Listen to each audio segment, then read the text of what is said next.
So, ang ikukwento ko lang po is before po kasi mag-V-Mobile, call center agent po ako. Sino pong call center agents dito? Sino pong alam na may call center sa Pilipinas? Okay, nililinaw ko lang. So, baka hindi kayo nakaka-relate. So, ako po ay call center agent for 5 years. And then, kung sabi ni Kuya Patrick, extra income yung kailangan niya, bakit siya nag-V-Mobile?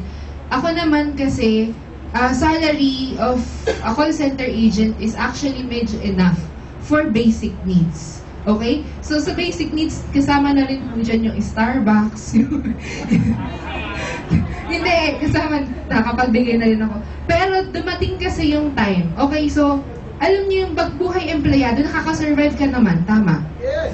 Utang. Pwede. Okay? So, sino pong mga empleyado dito? Gusto ko lang po malaman. Okay, so marami. Dumating po kasi sa time na it hit me na ganito na lang ba? Pagkagising ko, tatrabaho ako, maliligo, magta-travel, magtatrabaho, pagkatapos magtrabaho, uuwi, kung magfe-Facebook ka or manonood ka ng TV, and then after that, matutulog.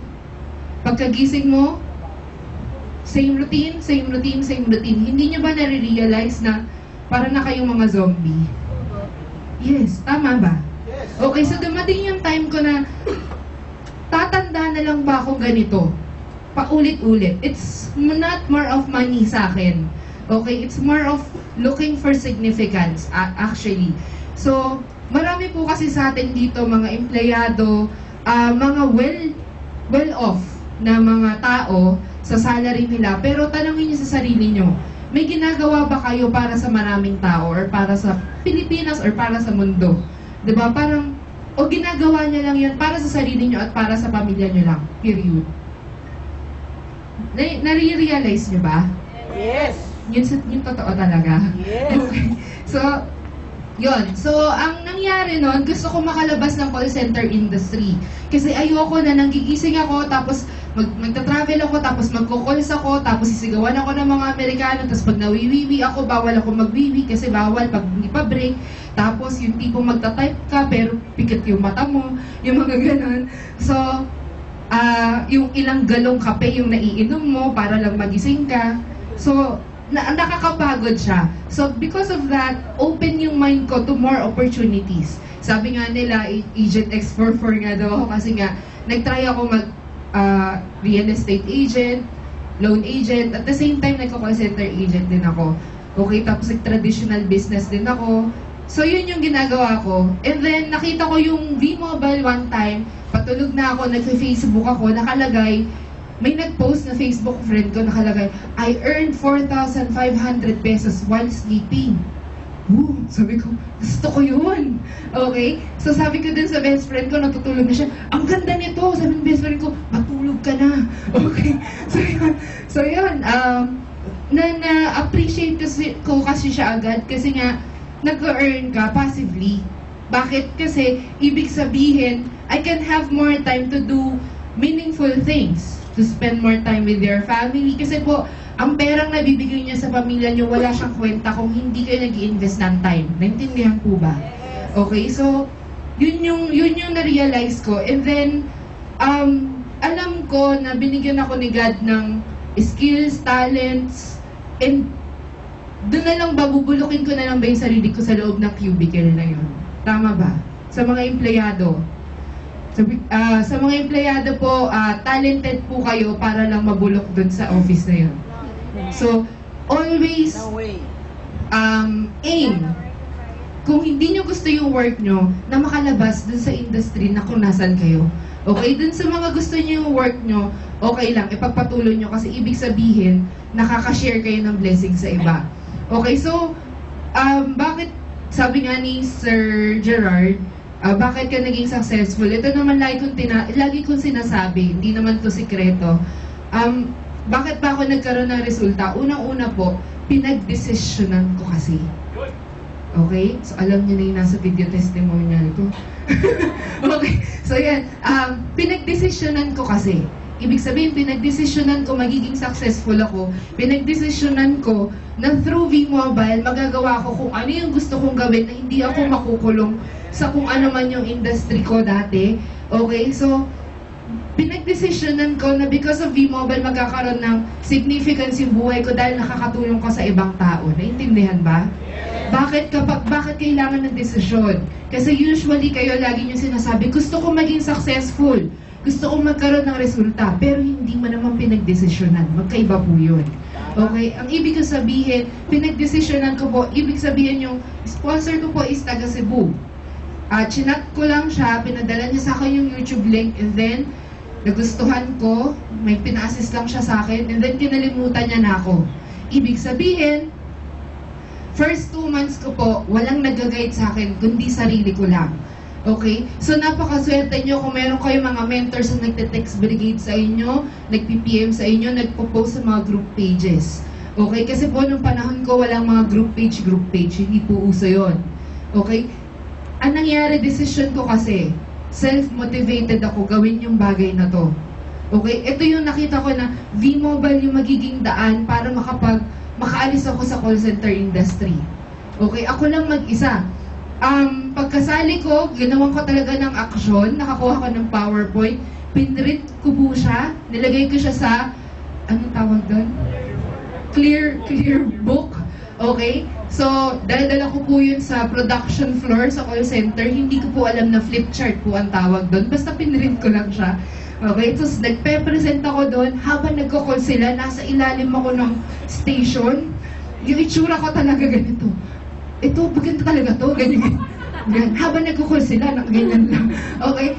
So, ang nangyari po, sa lahat po ng niresentan ko po sa buong floor, walang sumali. Pero dahil pinag-desisyonan ko nga, hindi ako tumigil. So, nag-share ako sa family ko. Super hyper. Lahat. Kasi alam ko yung mga tita-tita ko nag-networking sila. So, feeling ko, open yung opportunity, open yung mind nila for opportunity. And then, bagong opera lang po ako, kasi tinanggalan ako ng tonsils. Because 5 years na nga ako sa industry, so yung mga matatagal na dyan sa call center, hala ka kayo. Ayan, so, wala na ako tonsils nun. Hirap na hirap pa ako mag-present nun. Kasi di ba ang hirap magsalita.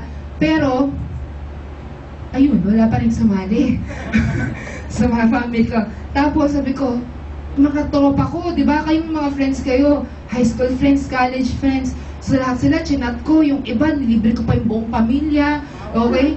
Yun, wala pa rin sumali. Okay, ang sumali lang po yung best friend ko. Kasi, ewan ko sa kanya, sumali siya sa akin. Okay? So yun, ang ginawa ko po, kung mapapansin nyo, kung kayo yun, wala kang mentor, walang sumasali sa'yo, tingin mo magtutuloy ka pa? Kung hindi ka nagdesisyon, kapatid, hindi ka magtutuloy. Yun ang masasabi ko sa inyo. Okay, kailangan pagdesisyonan mo. No matter what, anong mangyari sa'yo, itutuloy mo siya kasi pinagdesisyonan mo nga siya. Okay, so ang ginawa ko, ako lang po mag-isa, yung nagtitingin sa mga, nagre-research sa YouTube, sa Google, type ako lahat ng keyword, V-Mobile Technologies Technical, V-Mobile Technologies Leadership, lahat yan. Okay? So ako lang mag-isa. And then, narinig ko yung training. Kasi nga yung sponsor ko, walang sinasabi sa akin, ito, kung wala yung upline mo, wala kang pakialam. Naintindihan mo ba? Okay? Kasi hindi upline mo magpapayaman sa'yo. Kasi kung hihintayin ko yung sponsor ko, puti na yung mata ko. Okay? So ako na lang mag-isa. So nalaman ko may training kasi na-eavesdrop ko lang po sa CR na Tuesday daw. 8 p.m. pa nun, di ba? 8 p.m. So pumunta po ako doon, hindi ko alam na may team. Basta pumunta lang ako doon, buti na lang ka-team ko sila. Buti na lang. And then, after 2 months, sabi ni Jester, kasi syempre nakikita ko na, sa pag-research ko, kilala ko na yung mga top earner. So pinrint ko sila, and then, doon ako kumukuha ng mga updates. Sabi ni Jester, pupunta ako ng Manila, sinong gusto na one-on-one mentoring. Take note, hindi po ako kilala ni Jester Ching that time. Okay? Kasi nga, parang medyo nasa ilalim niya na ako. Pero kapal na mukha ko, nagpa-schedule po ako ng one-on-one mentoring for 1 hour po yun. Ako pa po yung unang-unang nagpa-schedule. Dapat po, 1 hour lang yun. Tapos na, alis na ako. So, second hour, may mga dumating na, Pero ayoko pa pong umalis. Sabi ko, hindi na lang ako magsasalita. Doon na lang ako. So, nangyari, ako po yung first session, hanggang last session, nandun po ako. Ina-absorb ko lang lahat ng mga matututunan ko. Wala po akong pinapalagpas na training. Okay, kahit inuulit-ulit ko siya, okay lang. Hanggat hindi ko alam, ay hindi ako sure na kaya ko siyang i-present or i-train sa unahan, hindi ako tumitigil. Naintindihan po ba? Okay, kasi napapansin ko, sabi ko nga, pag empowerment 2, may index card pa nga ako kapag nagtuturo. Sabi ko, bakit yung iba sabi nila, alam na nila, ako ngayon nagpe-present, may index card pa ako. Okay? So, kung pinipilit pa kayo ng mga mentor nyo umattend ng certain training, i-evaluate yung sarili nyo. Baka hindi pa kayo ready yumaman. Intindihan ba? Okay? Kapag once pinipilit pa kayo, once na dinadrag mo yung sarili mo, baka hindi mo pa ready yumaman. Okay?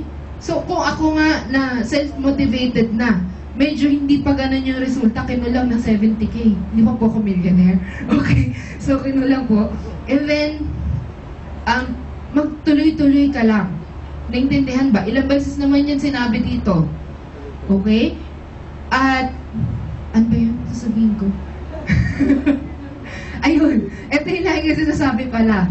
Wag na wag kang titingin sa resulta. Never. Nagtaka yung iba, di ba networking to? Resulta? Okay? Ang importante po, yung proseso. Kung paano mo ginagawa. Tingin ka ng tingin sa resulta, hindi mo nga alam kung ano yung gagawin mo. Naintindihan ba? Yes!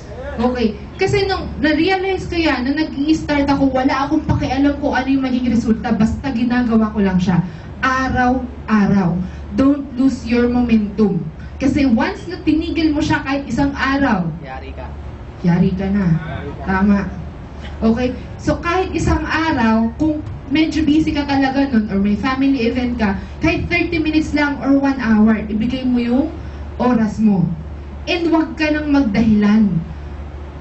Yun nga sinasabi ko, ano bang kailangan panahon para umattend ka ng training?